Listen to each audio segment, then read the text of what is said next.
The History of Raven Rock, Volume 1, by Liren Telino. Forward.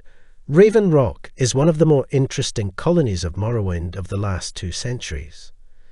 So much has happened to this tiny town in such a short amount of time, and so many lives have been affected by it, I felt it necessary to describe its rich history within these volumes. During my research, I lived in Raven Rock for almost 3 years, and I got to know many of my fellow Dunmer who call Raven Rock their home. I hope that my readers will appreciate the amount of fortitude and perseverance that it must take to endure life in such an inhospitable and untamed land. Raven Rock was founded in 3E 427 by the East Empire Company in response to the discovery of a rich ebony mine on the southern edge of the island of Solstheim. The construction of the town took several months, and the mine immediately started yielding ebony ore that the miners shipped to Windhelm in Skyrim. By 3E 432, the town was home to over 30 people, all of whom depended on the mine for their livelihood. At this time, Raven Rock was almost exclusively inhabited by Imperials and a few Nords who were drawn to the mine's wealth. When the Oblivion Crisis arose in 3E 433, Raven Rock remained largely untouched by Mehrunes Dagon's forces, and work continued as usual. The bulk of the Imperial Guard that was stationed in Raven Rock was recalled to Cyrodiil to fight the invading forces, but a few soldiers remained behind in order to protect the ebony mine from bandits. It's uncertain whether any Oblivion gates ever opened on Solstheim, as there appears to be no record of such an event ever occurring there.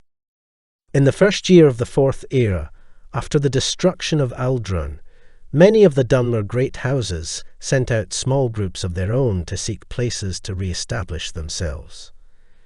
House Ridderun's group was led by Brara Morvayn, who immediately struck out for Solstheim. After some quick negotiations with the East Empire Company, and some speculate quite a bit of coin changing hands, Brara's group was allowed to settle in Raven Rock, where they quickly became a part of the mining colony's way of life. The Dunmer proved to be both hard-working and reliable when it came to working in the mines, impressing the East Empire Company and solidifying their relationship. All was going quite well until that fateful day in 4E5 when the Red Mountain suddenly erupted, sending a massive blast across the Sea of Ghosts that struck Solstheim with its full fury. Raven Rock was heavily damaged by this wave of force, which toppled several of its stone structures and obliterated many of the wooden ones. Ironically, the mine once again proved to be the town's saving grace, as most of the population of Raven Rock was working underground at the time, and was completely shielded from the blast. This event wasn't without cost, however.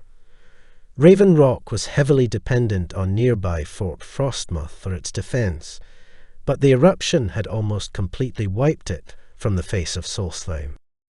The few soldiers that survived took residence in Raven Rock itself and attempted to set up a makeshift garrison there, but these scant few were hardly a match for potential threats to their town. With the East Empire Company's permission, Brara brought in some of House Ridderun's elite Reddoran Guard to fill the void. The Guard proved to be an ideal replacement for the fallen Imperial soldiers and have been guarding the town ever since. Subscribe to Tamriel Apparel for more Elder Scrolls audiobooks. Journey onwards.